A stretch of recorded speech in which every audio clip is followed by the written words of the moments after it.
तो दोस्तों, पिछला पॉडकास्ट जो अपर्णा जी के साथ चल रहा था, बारिश में रुक गया था।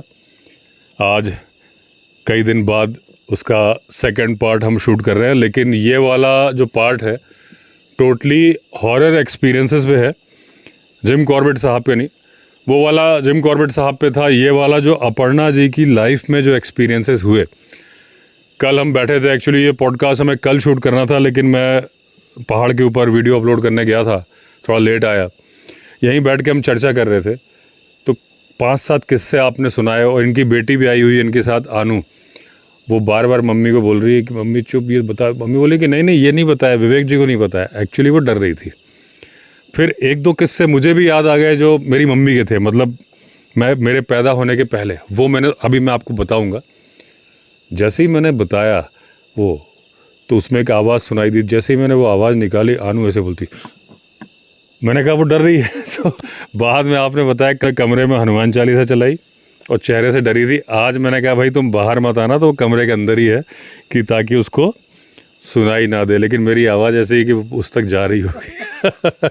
तो अपर्णा जी, फिर से स्वागत है आपका। बहुत बहुत धन्यवाद। तो जो किस्से, हम सीधे पॉइंट पे आते हैं।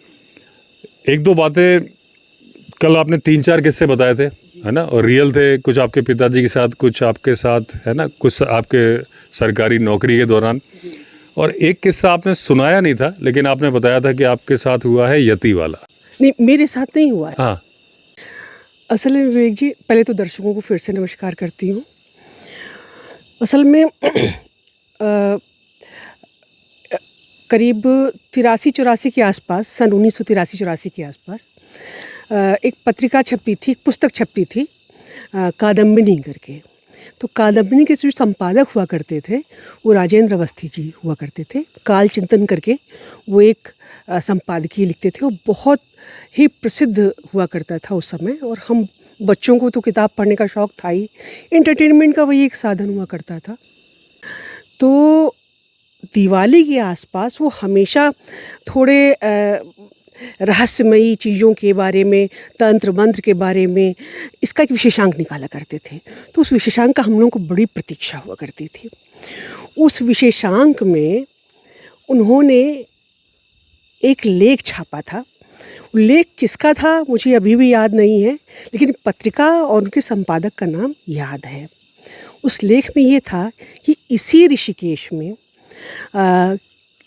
किसी व्यक्ति को लकड़ी की कटाई के, जंगलों में लकड़ी की कटाई का जो है ठेका मिला था।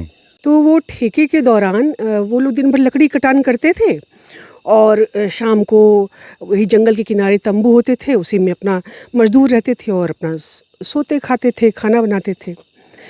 बोले कि उसी दौरान उन्होंने करीब 9 फुट लंबा एक बालों वाला आकृति देखी, जो कि एक तंबू के किनारे से हो करके दूसरे तंबू के पीछे से गई। वो जैसे सिलहूट उसका दिखाई पड़ रहा था और उसके शरीर के उतार चढ़ाव से ऐसा लग रहा था कि वो स्त्री, वो जो भी आकृति वो स्त्री है। सब लोग इतना डर गए और उन्होंने उसी दिन ही वो तंबू वहाँ से उखाड़ दिया। तो उन्होंने ये निष्कर्ष निकाला कि ये यति हो सकता है, क्योंकि 9 फीट लंबा कोई भालू तो 9 फीट लंबा हो ही नहीं सकता। नहीं हो सकता। और फिर शरीर के उतार चढ़ाव से वो स्त्री लगे, भालू में ऐसा कोई गुण नहीं होता। तीसरी बात ये है कि वो लगातार 2 पाँव पे ही चल रहा था। तो उन्होंने एक माना कि हो सकता है ये यति हो। तो सन 1983-84 में ये छपी थी, हो सकता है उसके 2-4 साल 10 साल पहले की घटना हो।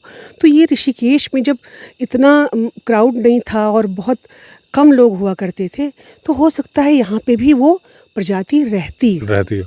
ये मतलब आप बता रहे हो मैगजीन का नाम कादम्बिनी था। उसके संपादक राजेंद्र अवस्थी जी हुआ करते थे। मतलब अगर कोई ऑनलाइन कहीं से किसी को मिलेगा तो वो सर्च कर सकते हैं 1983 की कादम्बिनी। 83-84 मतलब उसी समय का होगा, हो सकता है 85 का भी हो। ऑनलाइन तो मुश्किल है वैसे, पुरानी।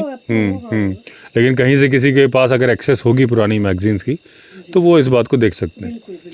तो ये यति वाला हो गया। और एक आपने कल घटना बताई थी, जो आपके ऑफिस में जो आपकी ड्यूटी लगी थी, क्योंकि आप फाइनेंस में हैं, आपको 31 मार्च को आप बता रही रात तक काम करना पड़ता है। वो क्या घटना थी?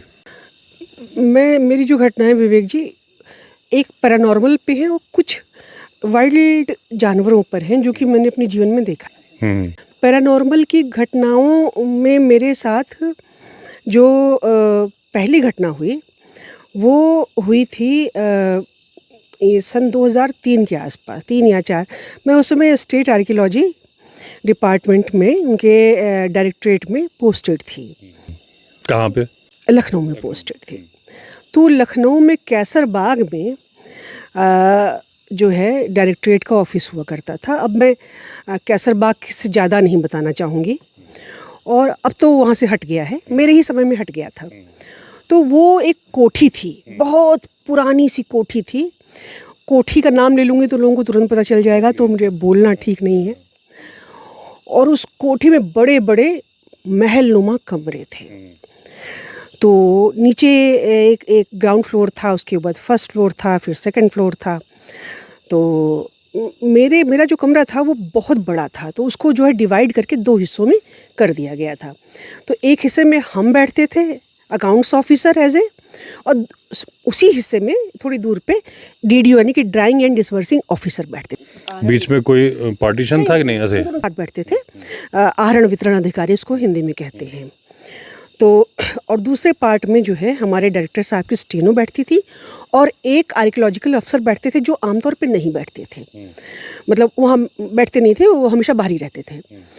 और उन्हीं के ही साइड में एक बाथरूम, बड़ा सा दरवाज़ा था, उससे लगा एक बाथरूम बना दिया गया था, जो बाद का मतलब डायरेक्टरेट ने अपना बनाया था।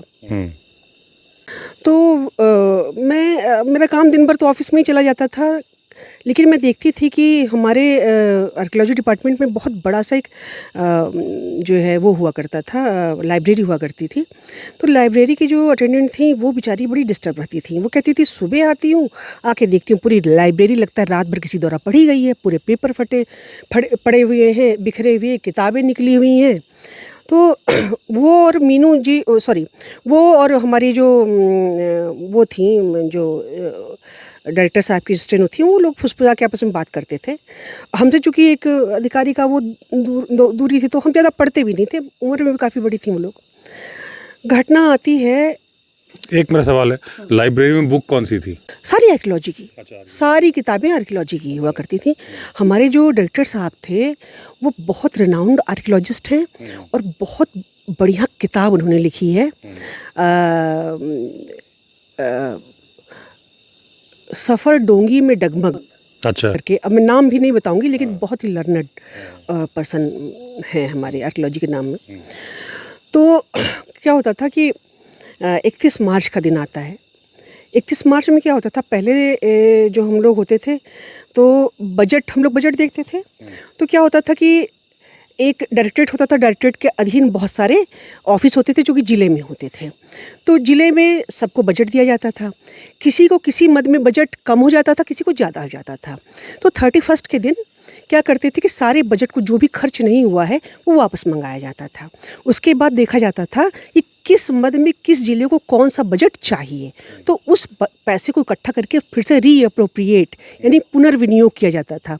और ये पुनर्विनियोग जो है शासन स्तर से होता था। तो ये सारा पैसा वापस आते आते और सभी मदों में पुनर्विनियोग करते करते रात के 3 बज जाते थे। मतलब डायरेक्टरेट के जो आदेश होते थे, डायरेक्टरेट कह रही हूँ, शासन के जो आदेश होते थे पुनर्विनियोग के, वो 3 बजे 4 बजे तक 31 मार्च को आया करते थे। मतलब वो 1 तारीख लग चुका होता था, और ये 31 मार्च 4-5 अप्रैल तक चला करता था। अब ऐसी स्थिति नहीं है। तो हम शाम को सब भाग गए। एक हम बैठे क्योंकि हमको बजट देखना है, दूसरे ड्राइंग डिस्बर्सिंग ऑफिसर बैठे हमारे बेचारे, हम दोनों बैठे, और साथ में एक बाबू बैठा हुआ था। डायरेक्टर साहब भी चले गए, सभी चले गए, पूरा सुनसान। एक पीली सी, उतनी बड़ी कोठी में पीली सी बल्ब जल रही थी। अचानक जो है उधर जो बाथरूम बना था उसके दरवाजे में भड़ भड़ भड़ भड़ की आवाज़ आने लगी, जैसे कोई अंदर से दरवाज़ा पीट रहा है। तो हमको लगा कोई बंद हो गया है शायद। मैं उठ के गई, सामान्यतः मैंने दरवाज़ा खोला तो कोई नहीं। मैं फिर वापस आके अपनी सीट पे बैठ गई। 10 मिनट बाद फिर भड़ भड़ भड़ भड़ आवाज़ हुई, फिर मैं उठने लगी। तो जो हमारे डीडीओ साहब थे उनके चेहरे पर तनाव आ गया। वो बोले कि नहीं मैडम कुछ होगा नहीं वैसे। हम कहे नहीं यार कुछ बात तो है। मैं फिर गई, फिर खोला, फिर कोई नहीं बाथरूम में, फिर मैं आके बैठ गई। 10 मिनट बाद फिर वही आवाज़। अब आवाज़ कितनी ज़ोर से थी? बहुत, जैसे कोई अंदर बंद हो गया और पूरी शक्ति से वो दरवाज़ा पीट रहा। वो दरवाजे भी बहुत बड़े बड़े हुआ करते थे, जो हवेली के दरवाजे जैसे होते थे। तब तक जो बाबू था वो काफ़ी एजेड था और काफ़ी लंबा चौड़ा था। आमतौर पे वो किसी से बातचीत नहीं करता था और बहुत रूड रहता था। वो आया कमरे में मेरे, और हमें अधिकारी के तौर पे उसने डील नहीं किया। उसने कहा बिटिया बैठी रहो, कहीं जाने की ज़रूरत नहीं है।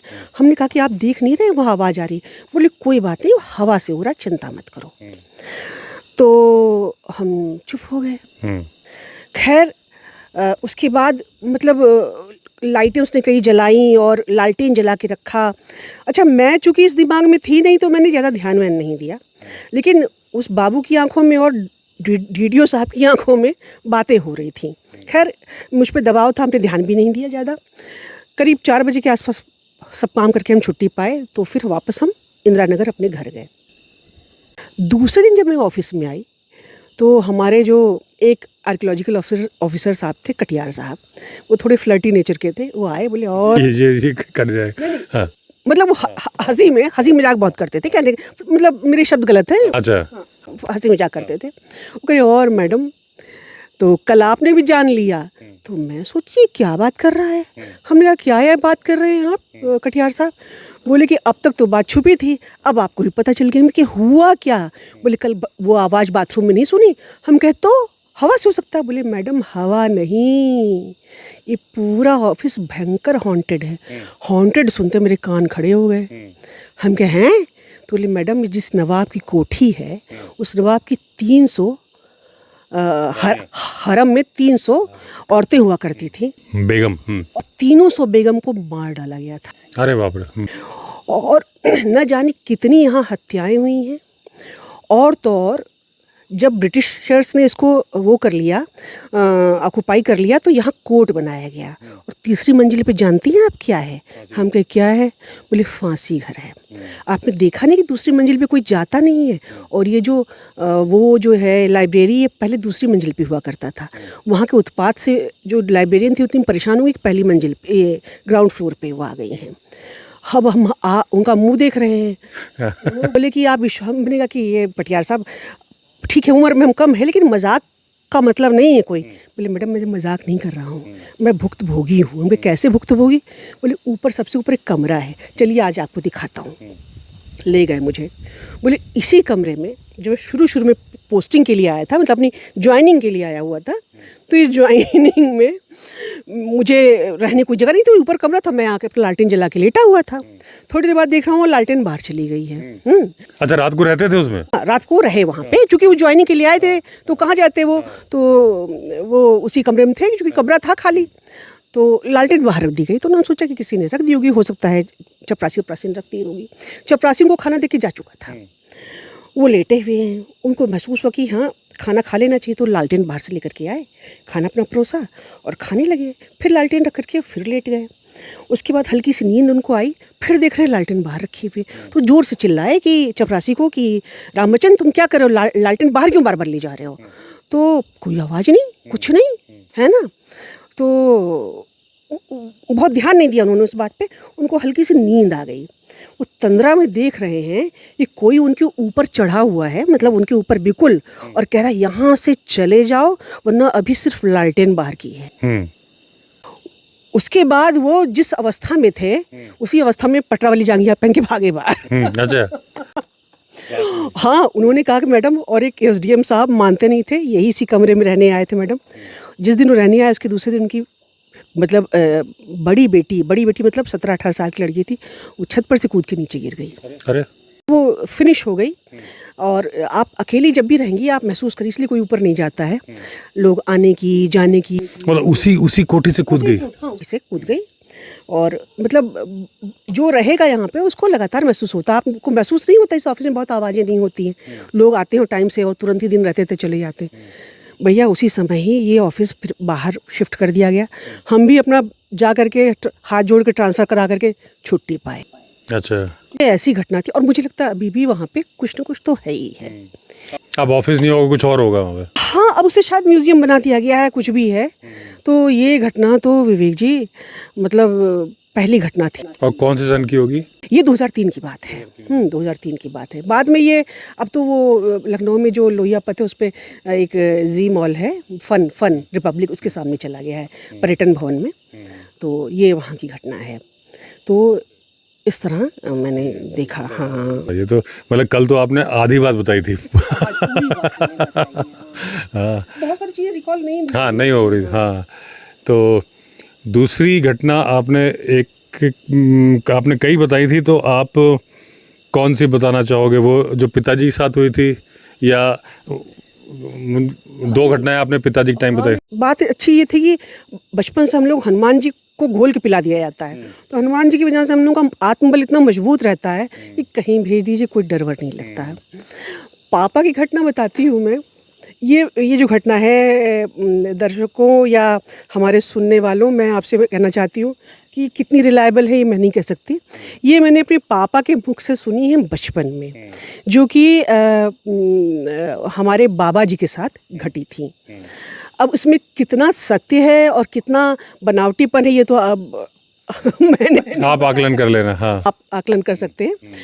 तो हुआ ये कि पापा बताते हैं कि चूँकि वहाँ पे बंगालियों को तो मछली में उनका खाना रहता है, तो क्या होता था कि वहाँ वो जो जगह थी वो मतलब गंगा का डेल्टा बनते समय जो नदियों की छोटी छोटी चैनल्स होते हैं उन्हीं के बीच में बसा हुआ था। तो वो मतलब एक घर से दूसरे घर जाना है तो डोंगी से जाना है, जो गोल। तो क्या हुआ कि हमारे पिताजी थे, हमारे बाबा थे, और बाबा के साथ उनके चाचा थे। उन दोनों में सलाह मशविरा हुआ कि ऐसा है कि सुबह के समय, मतलब जब भोर का तारा, घड़ी तो होती नहीं थी, भोर का तारा निकलने वाला होगा उसके पहले हम लोग जो है चलेंगे मछली पकड़ने के लिए, दोनों लोग। तो क्योंकि उसमें पानी थोड़ा नीचे उतर जाता था, मछलियाँ साफ दिखती थी, तो जाल डाल के नहीं बल्कि खंता होता था जो एक लंबी बर्छी जैसा होता था, उससे मार मार के मछलियों को हमें लेना है। ठीक, बहुत अच्छी बात। बाबा अपना रात में खाए पिए सो गए, सोचे अपना सुबह चाचा बुलाने आएंगे। बाबा भी सोए थे, थोड़ी देर बाद चाचा आ गए उनको बुलाने के लिए। बोले चल चलना नहीं है तो क्या चाचा अभी तो सोए? बोले क्या बात करता है, सुबह का भोर का तारा निकलने वाला है और तू बोल रहा है कि सोना है? बोले चाचा हमें तो लग रहा है हम अभी सोए। बोले चलो यार तुम बहुत बहाना बनाते हो। तो वो ना खाते हुए बेचारे क्या करते, वो डोंगी उठाया और चले गए नदी के किनारे, और डोंगी में पीछे की तरफ चाचा जी बैठे, आगे की तरफ हमारे बाबा बैठे, और बीच में एक बास्केट टाइप का होता था जिसमें मछलियाँ मार मार के रखी जाती थी। तो बाबा कह रहे हैं चाचा उस तरफ चलो, वहाँ मछलियाँ ज़्यादा अच्छी मिलेंगी। चाचा कह रहे हैं तो दूसरी तरफ चलो, वहाँ मछलियाँ ज़्यादा अच्छी मिलेंगी। तो कि चाचा उधर गहरा पानी है, वहाँ बर्छी से काम नहीं चलेगा। लेकिन वो अपनी बात अड़ाए हुए हैं। खैर गए, वो मछलियाँ मार रहे हैं। उसी बीच में बाबा ने बीड़ी जलाई, चाचा को देने लगे, क्योंकि उस समय तो ये सब करते ही थे। चाचा बोले नहीं हमें नहीं देना, तू पी, हमें नहीं पीना है। ठीक भाई। उसके बाद वो मछलियाँ पकड़ के रख रहे हैं। जब बहुत सारी उन्होंने मछलियाँ पकड़ ली तो मेरे बाबा ने कहा कि बहुत सारी मछलियाँ पकड़ ली हैं चाचा चलो अब घर, अब हमें नींद भी आ रही है। तो चाचा कह रहे हैं अभी कहाँ ज़्यादा मछली पकड़ी दे? तो बोले नहीं चाचा देखो तो बहुत मछली पकड़ ली। और जैसे उन्होंने कनखियाँ मोड़ी, वो देख रहे हैं कि उस बास्केट में एक मछली नहीं, और पीछे जो बैठा शख्स है वो एक बड़ी सी कच्ची मछली उठा करके उसे खा रहा है। जैसे कच्ची मछली खाया, मतलब इंसान तो नहीं खा सकता है, जैसे मान लीजिए आप कल्पना करिए कोई भूत प्रेत भालू खाता है, मतलब जानवर खाता है, उस तरह से खा रहे हैं। बाबा के तो होश उड़ गए। बाबा ने उसी समय बीड़ी जलाई और बोला चाचा बहुत मछली पकड़ ली, चलो उस किनारे में ज़्यादा मछलियाँ हैं।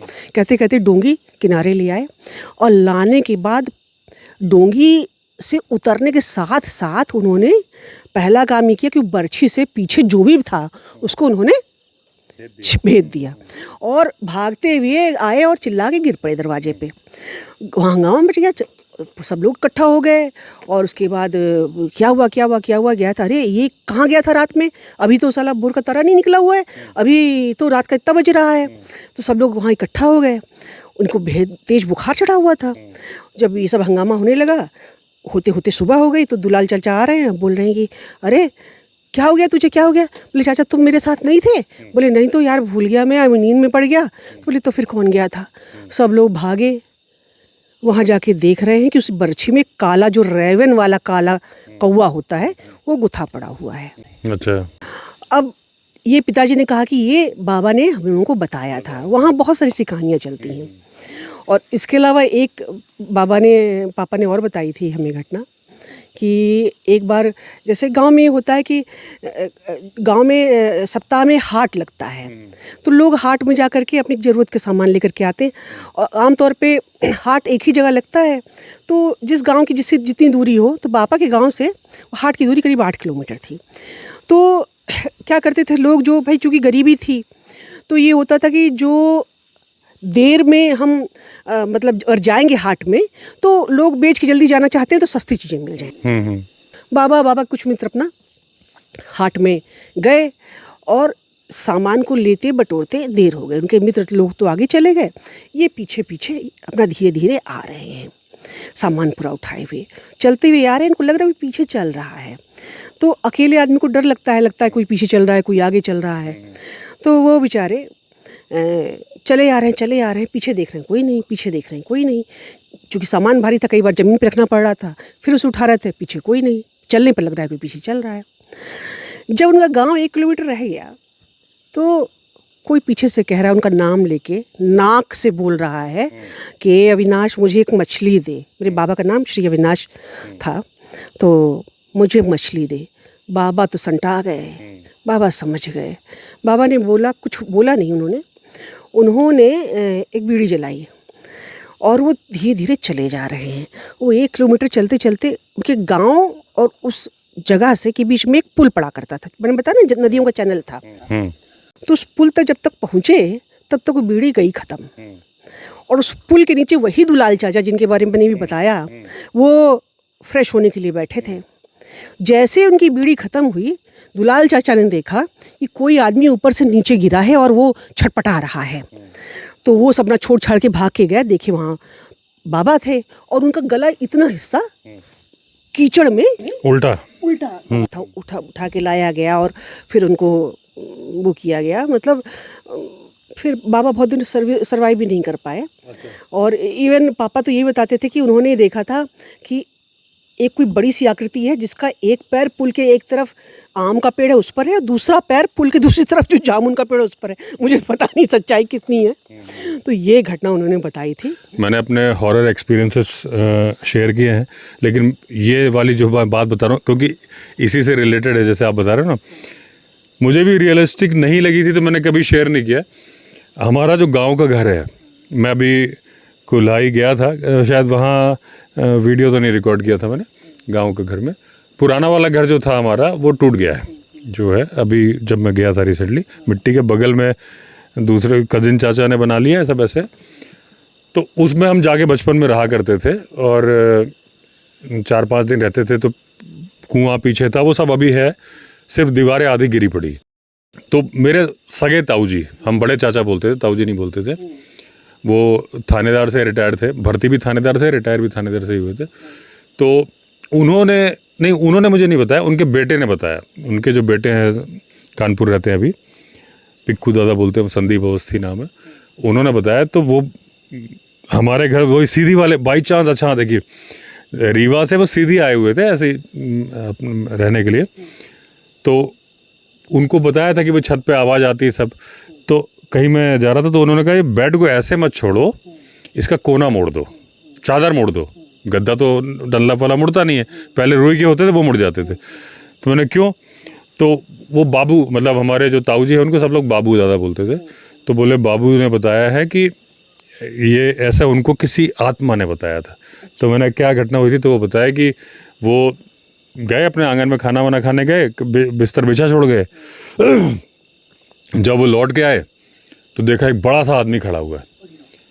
तो ये पहले चौंके, फिर इन्होंने कहा कि तो थोड़ा असमंजस में पड़े, क्या है, कुछ बोला होगा।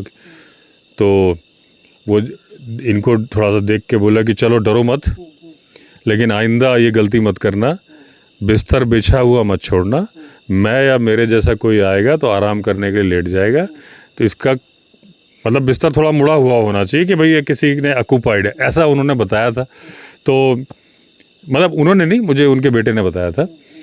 तो ये वाली घटना जो है मतलब वो इसी से रिलेटेड है, जैसे आप अब गांव में आपने देखा है कभी बिस्तर बिछे नहीं रहते हैं, वो हमेशा मोड़ के रखते हैं। हाँ, क्योंकि वो भी यही कहते हैं। मेरे साथ एक और घटना हुई थी, ये तो मेरी आंखों के सामने की है, कि मेरी माँ 1987 में बहुत बीमार थी, डेथ बेड पे रही, फिर लास्ट में ख़त्म ही हो गई। मुझे भी याद है कि माँ चल नहीं पाती थी, बाथरूम जाना रहता था। तो ये कृष्ण पक्ष का समय था, जब चांद बड़ी सुबह के टाइप उगता है और बड़ा फेडेड टाइप गंदा सा लगता है देखने में, पूरे गांव में अंधेरा। तो मेरी माँ बाथरूम के लिए उठी तो उठ नहीं पा रही थी, दीवार पकड़ के चल रही थी, तो मैं तुरंत उठ गई और उनके साथ चलने लगी। माँ बाथरूम में गई, उनको फिर उठा के जब पकड़ के लाने लगी तो मैंने चंद्रमा के साथ उतना ही बड़ा चमकता हुआ एक ग्लोब देखा। मुझे नहीं मालूम वो क्या है, दो चांद हो नहीं सकते। मैं और माँ सन्न हो के उसको देख रहे थे।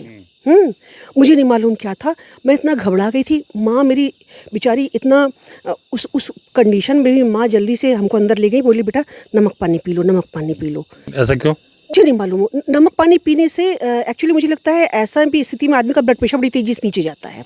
नहीं, नमक से तो बढ़ता है। नहीं, आदमी का ब्लड प्रेशर तेज जाता है, तो उसकी वजह से मम्मी, मैंने देखा जब भी हम लोग डरते थे माँ नमक पानी पीने। अच्छा। और अभी भी मैंने बहुत सारे लोगों को सुना है कि जब भी ऐसा कभी आपको फील हो या बाहर से कभी भी आए और आपको शरीर भारी लग रहा हो तो नमक से आप नहा लें और नमक चाट लें 2-3 बार। तो क्योंकि वो नमक शायद उनके शरीरों को जलन पैदा करता है, तो वो तुरंत हट जाते हैं। ये मैंने बहुत लोगों को सुना। अच्छा, इससे रिलेटेड मैंने सुना है कि घर में नेगेटिविटी खत्म करनी है तो नमक के पानी का पोछा लगाओ। ये बिल्कुल सही बात है, यही बात है। मेरी दूसरी घटना है मेरी माँ से ही संबंधित। मेरी माँ जो है शादी नहीं हुई थी उनकी, और मेरे 3 मामा मतलब थे साथ में। 2 मामा की शादी हो गई थी, एक मामा की शादी नहीं हुई थी। तो उनका जो घर था, घर के ऊपर करीब 15 फुट के बड़ी बड़ी दीवारें थी। एक मामी मेरी पढ़ी लिखी थी, दूसरी मामी बिल्कुल धूर देहाती मतलब उन्हें अच्छी बंगला बोलनी भी नहीं आती थी, वो देहात वाली बंगला बोलती थी, और बाल उनके घुटने से नीचे तक के। तो एक बार क्या हुआ कि ये दोनों बहुएं अपना किसी काम से बाहर निकली और चली गई बाहर। वहाँ से वापस आई, अपना सोई। सुबह क्या हो रहा है, जब सुबह सब उठे तो देख रहे हैं कि जो मेरी धुर देहाती मामी थी वो बैठी हुई हैं आईने के सामने और कह रहे हैं, Who does this? इंग्लिश। अच्छा। Have you seen my face?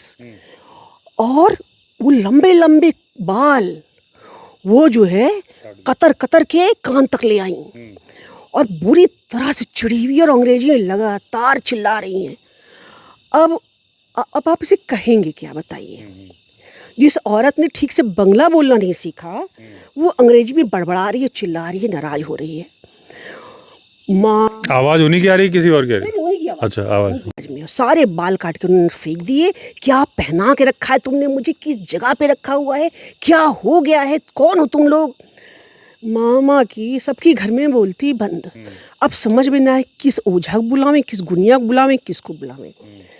तो दिन भर इसी दौड़ भाग में रहे, लेकिन कोई उनको मिला नहीं। फिर ये हुआ, डॉक्टर साहब को बताया गया, डॉक्टर साहब आए, उनको एक इंजेक्शन लगाए, वो सो गई।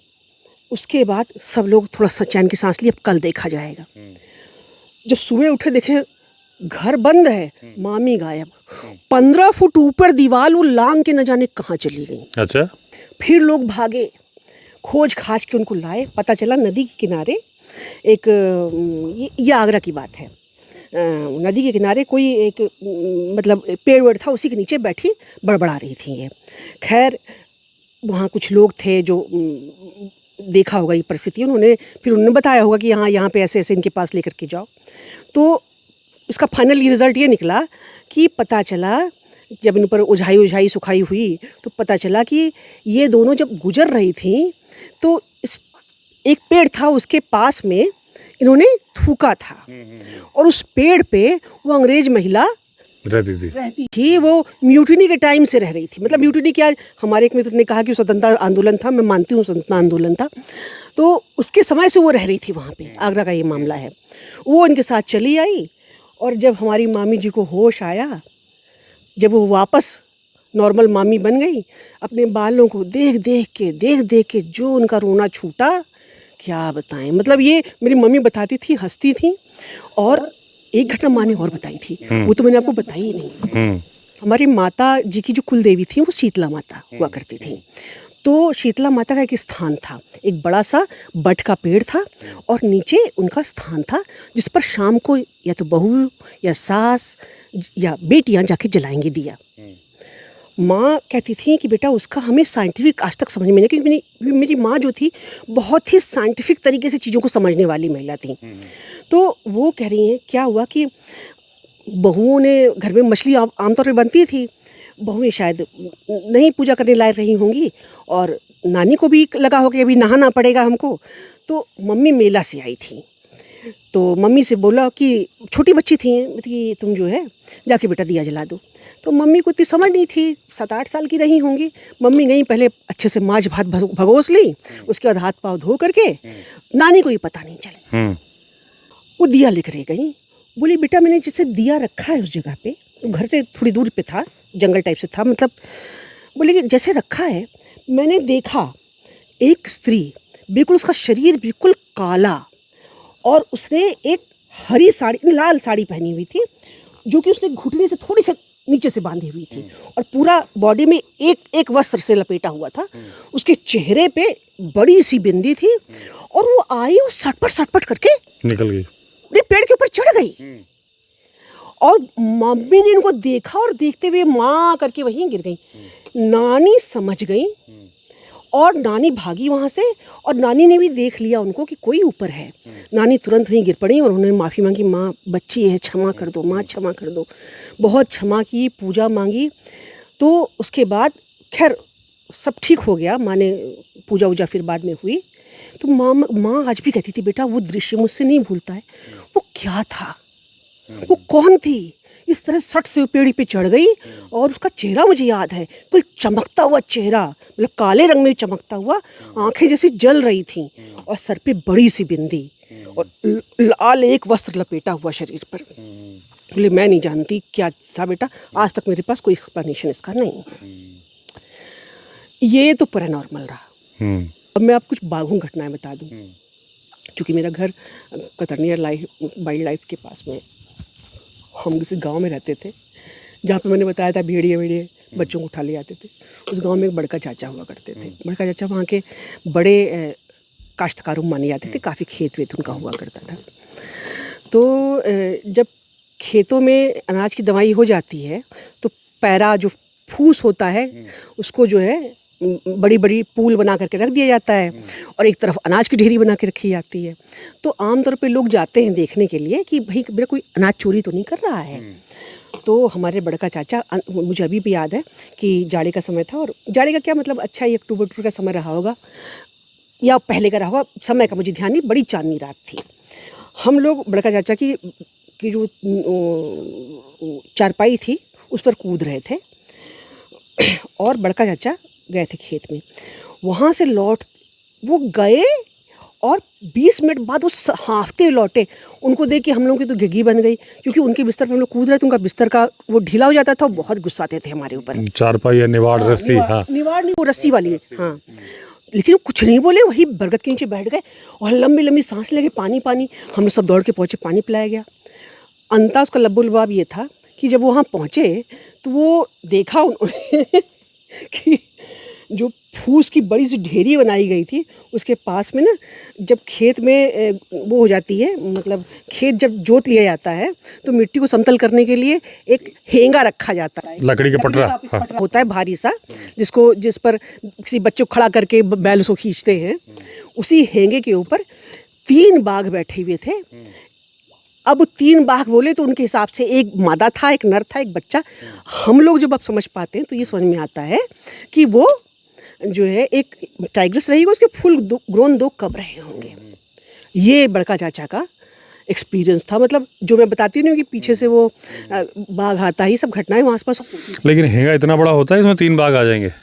अरे तो हेंगे पे बैठे कोई एक आसपास बैठे रहे होंगे ना, तो उनको बस हेंगे का ही ख्याल आया, वो दिमाग में उनका कुछ नहीं। इसके अलावा मेरे घर के आसपास बहुत सारे शुगर केन का बहुत बड़ा वो इलाका है। वहाँ से लेकर के आपका पूरा इधर लखीमपुर खीरी, पूरनपुर की तरफ चले जाए, पूरा शुगर केन की फील्ड मिलेंगे। तो जो है वहाँ शुगर केन में एक बाघों के बड़े बड़े जत्थे आके इकट्ठे जाते हैं। कहा ही जाता है शुगर केन टाइगर्स। हालांकि इस पर राहुल शुक्ला जी ने एक बड़ी अच्छी किताब लिखी है शुगर केन टाइगर्स। हालांकि बिली अर्जुन सिंह मानते नहीं थे कि शुगर केन टाइगर्स भी कोई प्रजाति होती है। तो मित्रों, वो प्रजाति नहीं है कोई। जैसे हम लोग सुंदरबन टाइगर कहते हैं, तो वो कोई रॉयल बंगाल से अलग हट के कोई प्रजाति नहीं है, वो है ना। वो उन्होंने वहाँ का जो हैबिटेट है उसको उसके एडॉप्टेशन के हिसाब से अपने को ढाल लिया है वो रॉयल बंगाल टाइगर। उसी तरह से शुगर केन टाइगर भी है रॉयल बंगाल टाइगर ही। उसमें क्या, जो सुंदरबन वाला तो क्या छोटा हो गया, क्योंकि परिस्थितियां समय के साथ। शुगर केन टाइगर तो छोटा भी नहीं हुआ है, वो तो उतना ही बड़ा है। हाँ, बस उसने हैबिटेट, उसको आप छोड़ के आओ जंगल में, वो घूम के वापस आएगा। पूरी उसकी जिंदगी, उसे कई पीढ़ियां शुगर केन में ही उसकी बनती हैं। तो अब तो बिल्कुल एक तरह से वो जंगल वाले की टफ लाइफ है, इसकी आसान जिंदगी। हाँ, और अक्सर आप लखीमपुर खीरी में सुनते भी होंगे कि मानव और बाघ का बहुत ज़्यादा।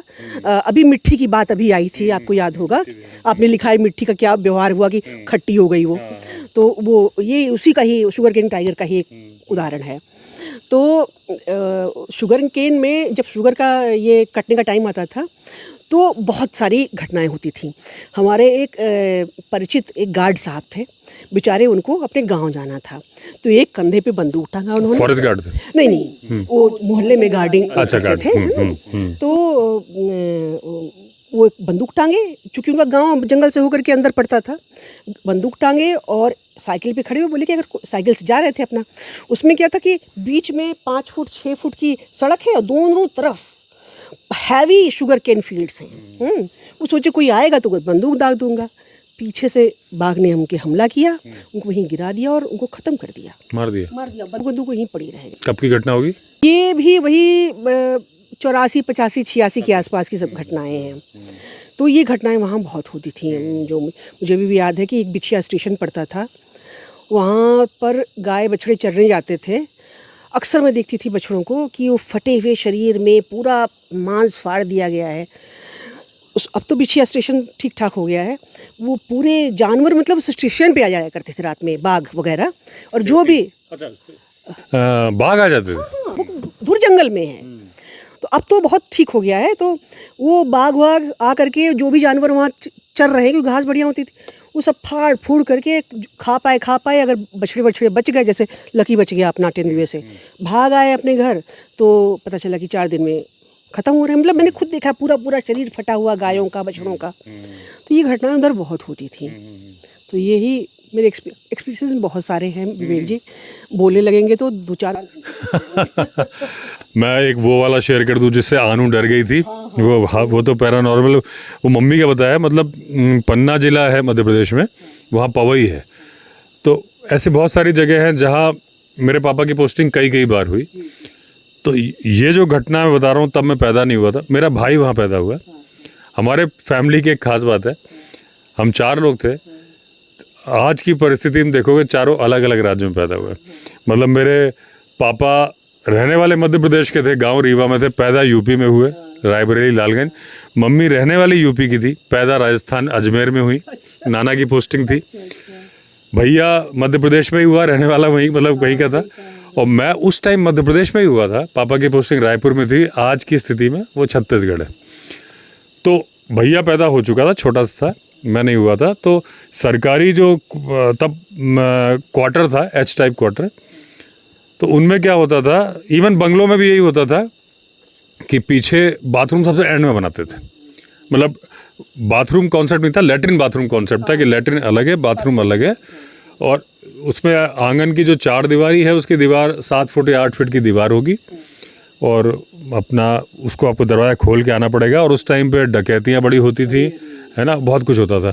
तो डर लगता था जाने, पहले जाके आप देखोगे कि भाई कोई है तो नहीं, मतलब बाय डिफ़ॉल्ट आपकी निगाह चली जाएगी। बचपन में अगर मैं, तब तो मैं नहीं पैदा हुआ था, बाद में भी ऐसे बंगलों में जब मैं छोटा था, तो मम्मी पापा किसी को जगा के, अगर मुझे पेट खराब है, रात जाना है, खड़ा करता था। हाँ, अरे हम लोग भी करते थे। पापा ही होते थे। तो मम्मी को भी रात को पेट खराब रहा हो, कुछ जाना होगा, तो उन्होंने बुआ हमारे साथ ही रहती थी, लता नाम था उनका। तो उन्होंने कहा, लता हमको जाना है ऐसे ऐसे, तो जग जाओ। दरवाज़ा खुला तो वो बोली ठीक है। दादी भी सो रही थी। तो पापा क्या पता टूर में गए थे या जो भी होगा, वरना पापा को बोलती। तो मम्मी जब गई कि एकदम दीवार के बगल में आखिरी था और उसके बगल में ही दरवाज़ा होता था बाहर पीछे जाने का, है ना, किचन गार्डन जाने का। दरवाज़ा तो बंद था, रात को बजे होंगे 2-2:30। तो मम्मी को लैट्रिन के अंदर से सुनाई दे रही है आवाज़, जैसे कोई बार बार चल रहा है उसमें और पैर घिसटा घिसटा के चल रहा है। पत्थर के पटिए होते थे आंगन में, तो उसमें आवाज़ ज़्यादा आती थी। हाँ, पद मतलब ऐसे रगड़ रगड़ के नहीं पैर, और फिर एकदम पदचाप दरवाजे तक आई, और उसके बाद दरवाज़ा खटखटाया नहीं, और उसके पास बिल्कुल मुंह पास में करके हंसने की आवाज़ आई। हाँ, यही जब मैंने कल बताया तो आनू जो एकदम ऐसे हो गई। तो मम्मी ने कहा ये क्या, मम्मी बोली लता तो ऐसा करती नहीं है, मतलब वो गंभीर थी, मतलब ऐसे फालतू मजाक नहीं करती थी। और बुआ की हिम्मत हो रही रात के 2 बजे आके मजाक करेंगे। हाँ मम्मी ने कहा लता, कोई जवाब नहीं। फिर थोड़ी देर पदचाप दूर गई, फिर आई, फिर वही ऐसी आवाज़ आई। तो मम्मी जोर से चिल्लाई लता लता। मम्मी डर गई कि ये लता तो है नहीं, कुछ दिक्कत गड़बड़ है। तो आवाज़ सुनी तो बुआ ने, दरवाज़ा तो खुला ही था वो तो आई बुआ, क्या हुआ भाभी, क्या हुआ? तो मम्मी बाहर निकली, हाथ वाथ धो के जल्दी से दरवाज़ा बंद किया, अंदर गई। बोली कि ऐसे ऐसे आवाज़, पैर घिसटा कोई चल रहा था और हंसने। बुआ बोलती भाभी पहले क्यों नहीं बताया, मैं नहीं आती बाहर, मैं आया। तो ये घटना मम्मी की है। जब मम्मी नेक्स्ट टाइम आएंगी तो मैं मम्मी के मुंह से ही सुनवाऊँगा। तो ये पैरानॉर्मल जो सुनी हुई थी, मतलब ऐसी बहुत सारी। एक घटना मैं आपको परियों वाली बता देती हूँ। और मेरे प्यारे दर्शकों, ये घटना वाकई है, और ये घटना एक पुस्तक में भी आपको कुछ दिनों बाद लिखी हुई मिलेगी। क्योंकि जिस व्यक्ति की ये मेरे एक मित्र हैं, साधक मित्र हैं मेरे, और हल्द्वानी में रहते हैं। तो उनके जीवन में कई सारी ऐसी घटनाएं हुई हैं जो बहुत ही, मतलब चूँकि आध्यात्मिक व्यक्ति हैं तो उन्हें बहुत ही अशरीरी लोगों से सहायता मिलती रहती है। लेकिन ये घटना उनके बचपन की है। वो बताते हैं उस साल का नाम नहीं बताया उन्होंने। उस साल नैनीताल में बहुत ज़बरदस्त बर्फबारी हुई थी। उनकी उम्र 5 से 7 साल की बीच की थी। तो इतनी बर्फबारी हुई थी कि देवदार के पेड़ों पे जो बर्फ़ जम गई थी, लगता था जैसे सीढ़ियाँ भगवान ने बना दी हैं कि स्वर्ग के ऊपर चढ़ जाओ। तो बोले 5 फुट 6 फुट बर्फ़ जमी हुई थी, और चांदनी रात थी, और वो अपने घर में लेटे हुए थे, अपने पिताजी के साथ सो रहे थे। तो नन्हे बच्चों को जब भी बाथरूम उस समय घर से बाहर हुआ करते थे, हम सभी जानते हैं। ये तो अब पीढ़ी में होने लगा है कि कमरे से सटा हुआ है। तो बाथरूम बाहर था, तो बच्चे को जो है बाथरूम लगी, उनको बाथरूम लगी, तो उन्होंने पिताजी से कहा पापा मेरे साथ चलो। तो पापा बोल रहे हैं ठीक है तुम आगे चलो, मैं आ रहा हूँ लालटेन लेकर के। वो लालटेन लेकर के वो पिताजी पीछे पीछे आ रहे हैं। ये जब आगे गए, 5 साल की उम्र थी, इन्होंने बाहर एक अबूझ सुंदर कर्णप्रिय संगीत की लहरी सुनी, और उन्होंने देखा कि उस बर्फ में, चांदनी में 3-3 4-4 फुट के लोग जिनके पंख थे, कोई सुनहरे रंग का है, कोई तांबई रंग का है, कोई बिल्कुल गोरे कलर का है, और वो उड़ रहे हैं, ज़मीन पे चल रहे हैं। बहुत सारे फूल एक दूसरे फेंक रहे हैं, कोई सुगंधित द्रव्य एक दूसरे फेंक रहे हैं, और कोई बहुत खूबसूरत गीत गा रहे हैं। बोले मैं देख के स्टन था, बिल्कुल मुझे नहीं मालूम हो क्या था। और उनके फादर पीछे रह गए थे। उनके पापा जब आए तो पापा वही देख करके पापा वही फेंट हो गए। अच्छा, उन्होंने देख लिया। हाँ, उन्होंने देख लिया, फेंट हो गए। और पापा के फेंट होते ही हंगामा हो गया, वहाँ पे लोग दौड़ के आए, वो कुछ ला के फेंट हुए, और 2 मिनट में वो सब गायब हो। ये रात की बात है? रात में जब बाथरूम बच्चा चांदनी थी, बिल्कुल छिटकी हुई तेज चांदनी, बर्फ़ के ऊपर ही सब हो रहा था। बोले वो खुशबू अचानक गायब हो गई, लेकिन फूल वहीं पड़े रह गए। वो कौन से फूल थे हम आज तक किसी किताब में, चूँकि वो IAS के एस्पिरेंट भी रह चुके हैं और मेंस दिया, इंटरव्यू देते जाते वक्त उनके गुरु, जो उनके दीक्षा गुरु थे, जो स्वयं जज थे, उन्होंने जो है संन्यास ले लिया था, उन्होंने उनको इंटरव्यू जाने से मना कर दिया और कहा तुम्हारा जीवन उसके लिए है ही नहीं। और आज की परिस्थिति में वो सिर्फ साधक हैं, सिर्फ पूजा करते हैं, साधनाएं करते हैं, और अपना जीवन उतने ही कम में चलाते हैं जितने कम में वो चला सकते हैं। तो तो वो फूल उन्होंने कहा कि मैंने कहीं वो फूलों का हमने वो नहीं पाया।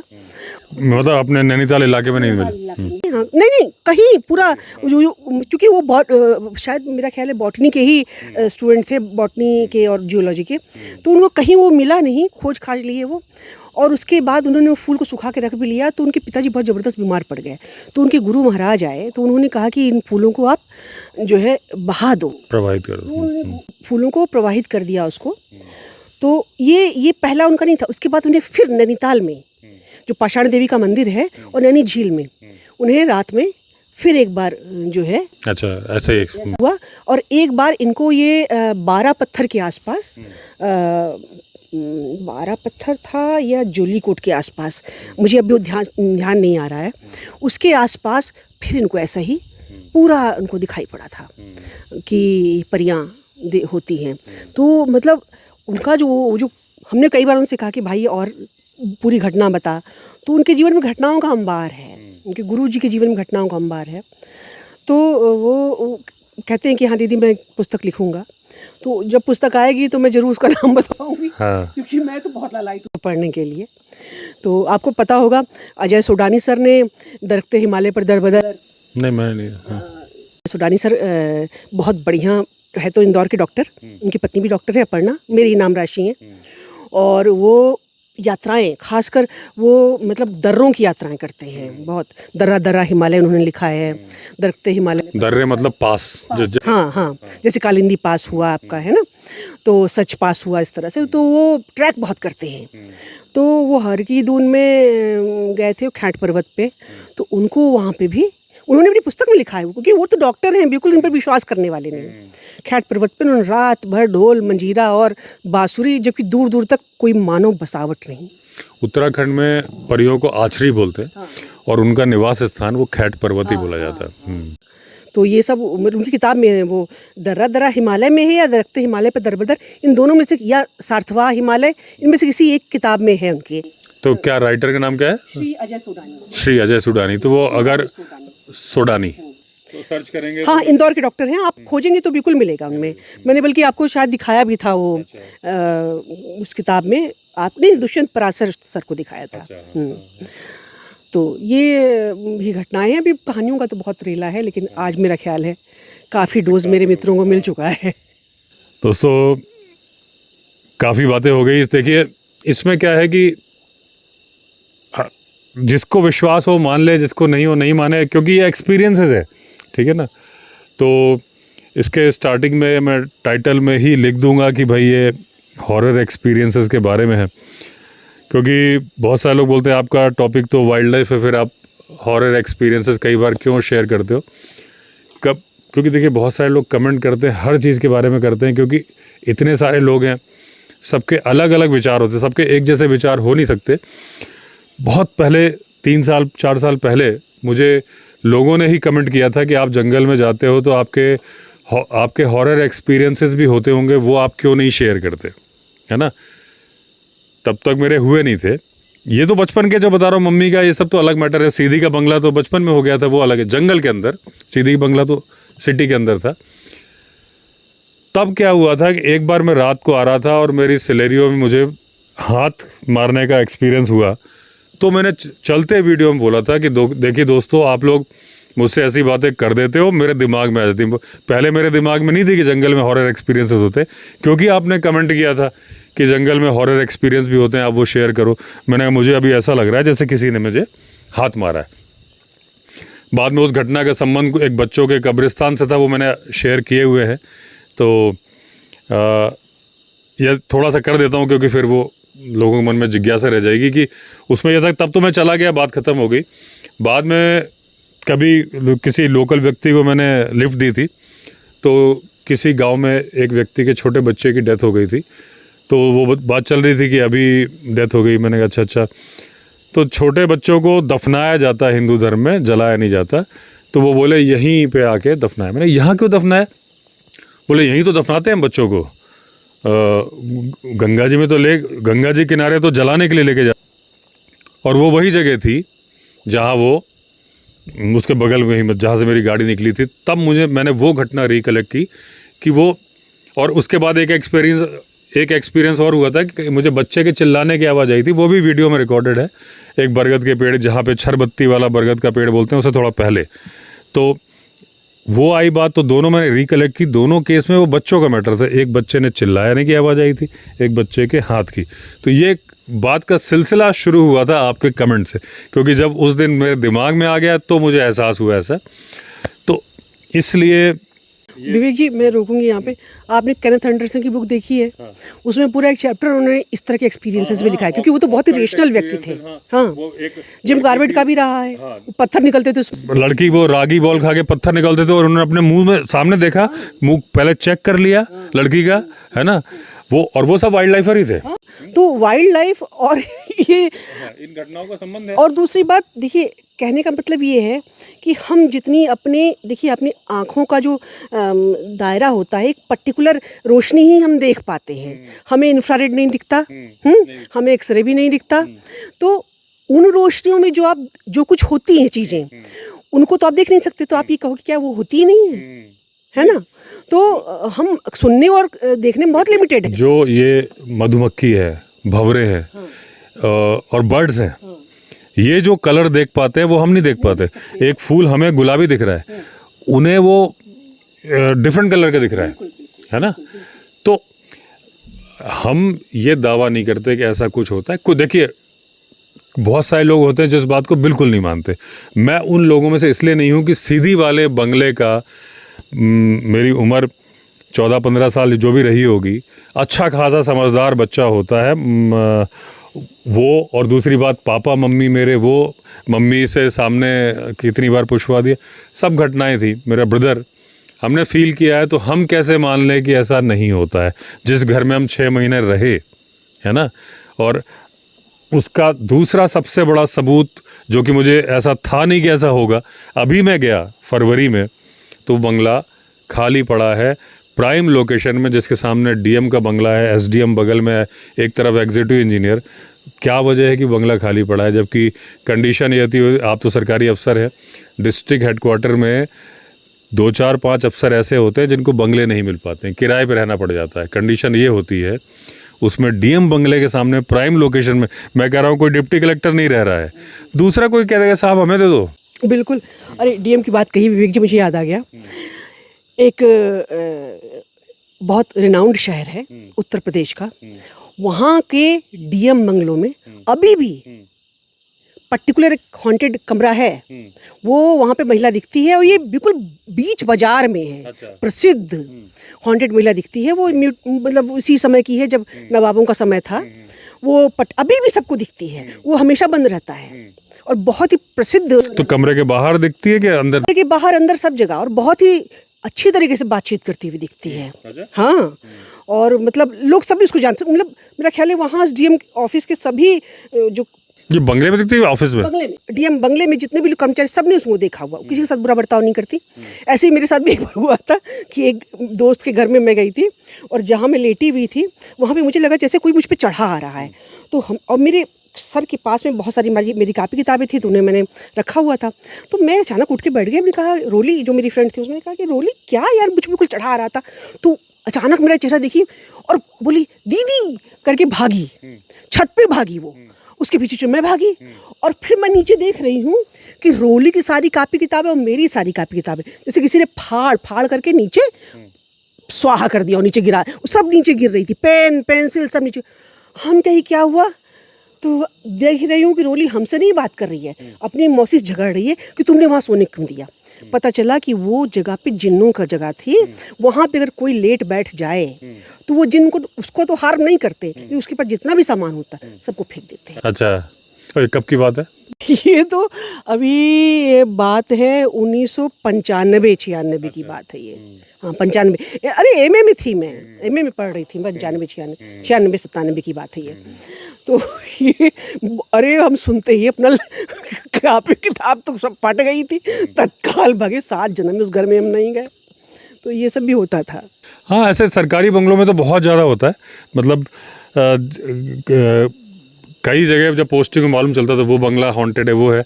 लेकिन एक्सपीरियंसेस हमने जो फील किया था वो तो सीधी वाले बंगले में किया था कितनी बार है, और मेरे सब्सक्राइबर तो जानते हैं उस बात को।